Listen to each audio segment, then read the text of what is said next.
Las guerras han marcado el rumbo de la humanidad desde tiempos inmemorables. Los conflictos y las batallas constantes entre dos o más pueblos han sido las causas principales de las tragedias más significativas en la historia de la humanidad. Entre algunos de los conflictos más sangrientos y duraderos encontramos la tan famosa Gran Guerra o Primera Guerra Mundial, un conflicto desarrollado entre 1914 a 1918 y dado principalmente entre las grandes potencias europeas, quienes conformaron en su momento dos grupos de alianzas, en donde por un lado se encontraban los imperios centrales liderados por Alemania y por el otro el llamado Entendimiento Cordial, protagonizado por Francia y Reino Unido. La Gran Guerra fue producto del estallido de las dinámicas de tensiones políticas, sociales y económicas de la época. Entre estos se destacan la radicalización del fanático nacionalismo exaltado por los partidos y la prensa que se dio desde finales del siglo XIX. El nacionalismo planteaba la idea de que un pueblo estaría unido sobre la base de una cultura, lengua, economía y geografía compartida, y que de allí brotaría un destino para el cual habría nacido. En estas circunstancias, las naciones ya conformadas, particularmente Francia, Alemania, Rusia y los pequeños estados balcánicos, lucharon por crear un territorio de símbolos y elementos para enaltecer sentimientos de una identidad superior y competir contra otros en la consecución de su destino. En aquellas regiones donde persistían modelos imperiales como el Imperio Otomano y el Imperio Austrohúngaro, comenzaba un proceso de erosión. A esto se suma el militarismo predominante en las potencias. Militares entusiasmados con nuevos armamentos y tácticas influyeron para la declaración de guerra, en la cual esta industria armamentística alcanzó un elevadísimo nivel de desarrollo, que implicó el diseño de nuevo y mejor armamento como armas químicas, ametralladoras, granadas, tanques de guerra, submarinos y aviones. En esta misma línea encontramos los deseos de expansión del imperialismo europeo en el siglo XX, donde tuvo lugar un exceso en la producción de bienes de consumo industrializados, lo que exigía nuevos mercados, así como la adquisición de más y nuevas materias primas. Asusados por el nacionalismo y habiendo perdido el control sobre América en el siglo XIX, los estados europeos comenzaron la competición por dominar el territorio africano como cantera de recursos, así como la competición por el control de los mercados no europeos. El imperialismo representó un grave problema interno para Europa, debido, entre otros factores, a la desigualdad en el reparto de las colonias africanas. Mientras Gran Bretaña y Francia concentraban más y mejor territorio, Alemania tenía poco y era menos ventajoso, y el Imperio Austrohúngaro reclamaba alguna participación en el reparto.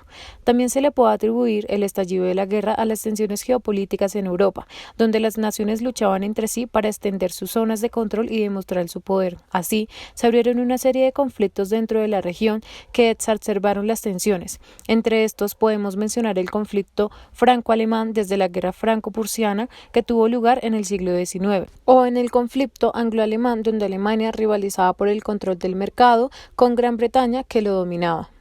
Cada uno de estos fenómenos fueron calando poco a poco en las rivalidades existentes entre los imperios, quienes vieron el asesinato del archiduque Francisco Fernando de Austria como el detonante de este conflicto.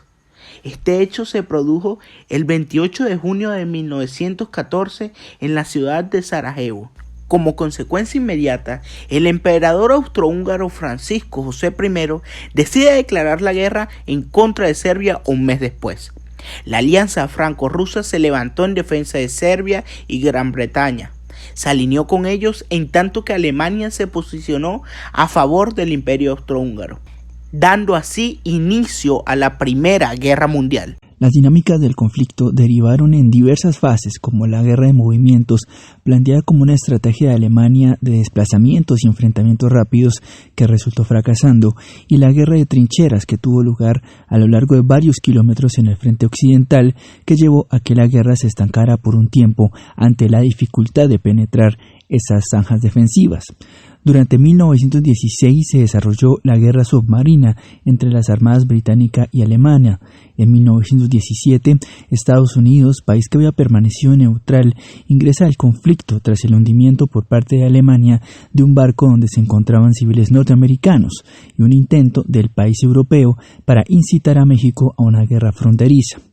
En ese mismo año, Rusia tuvo que apartarse del conflicto a causa de la revolución dirigida por Lenin y los bolcheviques que derrocaron al zar Nicolás II. El agotamiento y la inferioridad de las tropas de la Triple Alianza, así como la caída de los imperios que la integraban, hicieron que su derrota fuera inminente y no tuvieran otra salida que la rendición. Esta gran guerra representó uno de los conflictos más destructivos de la historia moderna. Como consecuencia de las hostilidades, murieron casi 10 millones de soldados, cifra que supera ampliamente a la suma de las muertes de militares de todas las guerras de los 100 años anteriores. Aparte, también se debe considerar el impacto de las muertes indirectas producidas por hambrunas, por la expansión de enfermedades y por accidentes discapacitantes ocasionados durante los ataques, los cuales generaron problemas como invalidez, sordera o ceguera. La Primera Guerra Mundial culminó después de 4 largos años de enfrentamientos con la firma del Tratado de Versalles, a partir del cual se establecen condiciones de rendición por los alemanes. Con la firma del Tratado de Versalles se aprobó la conformación de la Sociedad de Naciones en 1920, antecedente inmediato de la Organización de Naciones Unidas. Este organismo se encargaría de velar y mediar los conflictos internacionales a fin de garantizar la paz. Esta guerra tuvo una importante serie de consecuencias a nivel social, político y económico, dando inicio a un punto histórico a seguir denominado como el nuevo orden territorial. La separación del Imperio Austrohúngaro da origen a nuevos estados como Checoslovaquia, Austria, el Reino de Hungría y el estado de eslovenos, croatas y serbios, y el Imperio Otomano sufrió una gran división por un acuerdo constituido por Francia y Reino Unido, quienes se terminan repartiendo sus territorios. El Imperio Alemán, como gran derrotado de la guerra, terminó perdiendo más de 70.000 kilómetros cuadrados de territorio y fue sometido a duras sanciones legales, militares y económicas que lo acabaron arruinando y humillando políticamente.